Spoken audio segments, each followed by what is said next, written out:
Election का भी वो कर दिया, 26वीं आईनी तरमीम को भी भूल गई। अब ये दो काम कर दें और हम इस हुकूमत को तस्लीम करने के लिए तैयार हैं। इस तरह की जब कोई बैठक होती है उससे पहले बहुत सा काम हो चुका होता है। गवर्नमेंट से मुतालबात या मानने होते हैं या उनसे इनकार करना होता है। ज्यादा चांसेस यही है कि फैसला कल आ जाए। स्टिल कुछ नहीं कहा जा सकता। बात कर ली जाए मुल्क की सियासत की तो आज हुकूमत और तहरीक इंसाफ के दरमियान मुज़ाकरात का तीसरा और अहम दौर होने वाला है। स्पीकर कौमी असम्बली अयाज सादिक ने दोनों मुज़ाकराती कमेटियों को 11:30 बजे बुला लिया है। आज की मीटिंग में तहरीक इंसाफ तहरीरी मुतालबात हुकूमत को पेश करेगी, जिसका हुकूमत को इंतजार था। और ये बताया जा रहा है कि PTI के दो ही अहम मुतालबात हैं, एक सियासी कैदियों की रिहाई और दूसरा मुतालबा है 9 मई और 26 नवंबर की जुडिशल तहकीकात का। साथ ही तहरीक इंसाफ ये भी डेडलाइन दे चुकी है कि अगर हुकूमत ने 31 जनवरी पर जुडिशल कमीशन ना बनाया तो फिर मुज़ाकरात आगे नहीं चल सकेंगे। वज़ीर आज़म के सियासी मुशीर राना सनाउल्लाह कहते हैं कि जुडिशल कमीशन पर हम क़यादत और इत्तेहादी जमातों से मुशावरत करेंगे, फिर इत्तेहादी जमातें आपस में सलाह मशवरा करेंगी। इत्तेहादी जमातों के साथ इत्तफाक़ रायत के बाद ही तहरीक इंसाफ को जवाब दिया जाएगा, जिस पर वक्त लग सकता है। तहरीक इंसाफ को मुज़ाकरात के मामले पर तहम्मुल का मुज़ाहरा करना पड़ेगा।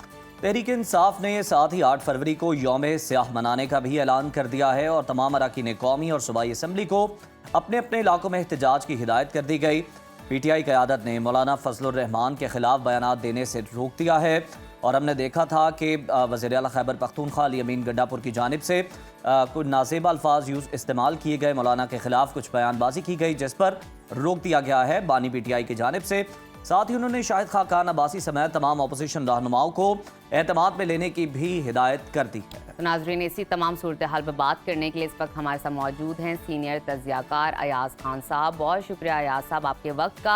आपसे जानना चाहेंगे, आज हुकूमत और तहरीक इंसाफ के दरमियान मुज़ाकरात का तीसरा अहम दौर होने जा रहा है। PTI तहरीरी मुतालबात पेश करेगी, क्या तवक्कुआत हैं? और बताइएगा मुज़ाकरात की कामयाबी का कितना आपको परसेंटेज नज़र आ रहा है? तो पहले दिन से ऑप्टिमिस्ट हूँ इस हवाले से, क्योंकि अगर मुज़ाकरात कामयाब ना होने होते, ये मेरी ज़ाती राय है, तो ये शुरू ना होते। अच्छा। क्योंकि हम सब जानते हैं कि इस तरह की जब कोई बैठक होती है उससे पहले बहुत सा काम हो चुका होता है। और दूसरा, तो ये एक प्लेटफॉर्म है जहाँ से अनाउंस होना है कि जी ये मामला तय पा गए हैं। ये मुज़ाकरात कहीं और हो रहे हैं और वो उसके इशारे भी हमें मिल रहे हैं, हम देख रहे हैं चीज़ें, क्योंकि उनमें पेशरफ्त भी हो रही है। तो असल मुज़ाकरात वहाँ कामयाब होने हैं और उसके बाद यहाँ से फिर एक अनाउंसमेंट हमारे सामने आ जाएगी कि जी ले हम फ़लाँ निकात पे हमारा इत्तफाक हो गया और हम कामयाब हो गए। बिल्कुल, इत्तफाक भी होगा और कामयाब भी होगा, ये शुनीद भी आएगी। अयाज साहब, ये बताइएगा कि PTI एक ही मुतालबे पर बार बार जोर दे रही है कि 9 मई और 26 नवंबर की तहकीकात के लिए जुडिशल कमीशन तश्कील दे दिया जाए। क्या हुकूमत जुडिशल कमीशन बनाएगी? अच्छा, एक तो आप यहीं से समझ लें कि ये दो मुतालबात तक बात कैसे आई।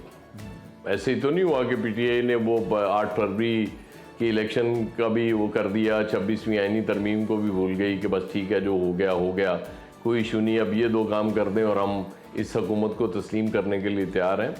यकीनन इसके पीछे कोई बैकग्राउंड है, कुछ चीज़ें तय हुई हैं, उसके बाद ये दो मुतालबात रखे गए हैं। और मेरा नहीं ख्याल कि हुकूमत को कोई इसमें एतराज़ होना चाहिए जुडिशल कमीशन बनाने में। अपनी मर्ज़ी का जुडिशल कमीशन हुकूमत बना सकती है और 26वीं आईनी तरमीम के बाद तो अब वो जजों वाला मसला भी नहीं रहा हुआ गवर्नमेंट को। बिल्कुल अयाज साहब, बैकग्राउंड जो है वो हमें हर अमल के पीछे नज़र आता है। बताइएगा, हुकूमत और PTI के दरमियान कुछ लो और कुछ दो की बुनियादों पर मामला तय होंगे। PTI के मुतालबात तो सबके सामने आ चुके हैं, हुकूमत PTI से क्या मुतालबा कर सकती है? देखिए, हुकूमत मुतालबा करने की तो पोजीशन में नहीं है, सच्ची बात है। उसकी वजह यह है कि मुज़ाकरात तो मुतालबात तो ज़ाहिर है PTI की तरफ से है नहीं, और गवर्नमेंट्स मुतालबात नहीं किया करती। गवर्नमेंट्स ने मुतालबात या मानने होते हैं या उनसे इनकार करना होता है। वो गवर्नमेंट ही क्या है जो को मुतालबा कर रही हो आके, और वो फिर बात वहीं आ जाती है कि ये 2 पॉइंट्स तक बात पहुंची है, तो ज़ाहिर है इससे पहले बहुत सी चीज़ें तय हो चुकी होंगी। बिल्कुल सही। अयाज साहब, कल का दिन बड़ा अहम तस्वर किया जा रहा है। अल कादिर ट्रस्ट केस के फैसले के लिए कल 17 जनवरी की तारीख है। हुकूमत और PTI दोनों इस केस का फैसला जल्द अज जल्द चाहते हैं। आपको क्या लगता है कि कल मुमकिनात पर अगर हम बात कर लें, किस तरह का फैसला हो सकता है? फिर तो मौखर नहीं हो जाएगा, और अगर आ जाता है तो क्या हो सकता है इसमें? देखें, बात यह है कि ये 3 बार मौखर हुआ है, तो ज़ाहिर है इसकी वजह सिंपल ये नहीं, जो जज साहब बता रहे थे उस दिन भी आए और उन्होंने कहा जी कि देखें मैंने इंतज़ार किया, और ऐसी मिसालें भी मौजूद हैं कि इन एब्सेंशिया सज़ा भी सुनाई गई है। नवाज शरीफ साहब का केस सबसे बड़ी उसकी मिसाल मौजूद है। वो अगर सुनाना चाहते तो उस दिन सुना देते।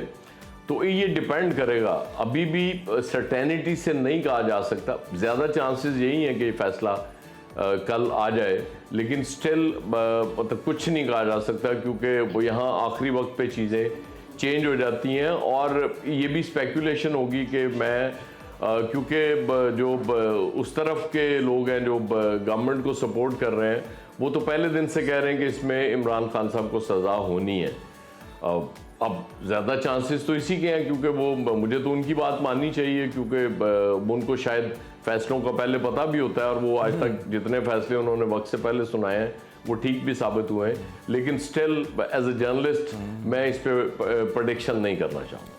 बिल्कुल ठीक अयाज साहब, let's hope for the best. बताइएगा 26 जनवरी को chief election commissioner Sikandar Sultan Raja की मुद्दत ख़त्म हो रही है। अपोजिशन की जानिब से नए चीफ इलेक्शन कमिश्नर की जो तैनाती के लिए पार्लिमानी कमेटी बनाने का मुतालबा किया गया है, क्या नए चीफ इलेक्शन कमिश्नर की तकर्री पर हुकूमत और अपोजिशन में इत्तफाक हो पाएगा?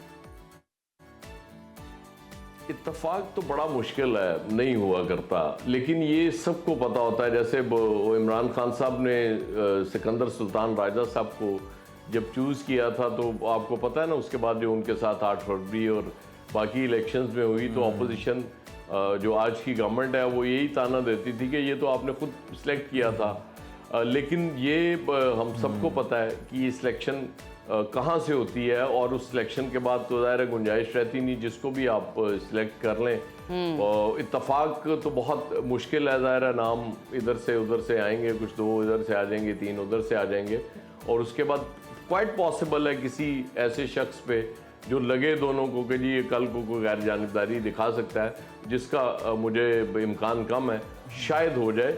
नॉर्मली इत्तफाक हुआ नहीं करता, बड़ा मुश्किल है। अच्छा अयाज साहब, वफाकी काबीना ने 14 IPPs के साथ नजर सानी शुदा मुआहदों की मंजूरी दे दी है, और दावा हो रहा है कि इससे 1 खरब 40 अरब रुपए की बचत होगी। साथ ही गर्दिशी कर्जा भी खत्म होगा, बिजली सस्ती होगी। आपको लगता है कि ऐसा मुमकिन हो पाएगा? हुकूमत बिजली सस्ती करने में कामयाब हो सकेगी? आगे गर्मियों का सीजन भी आने वाला है।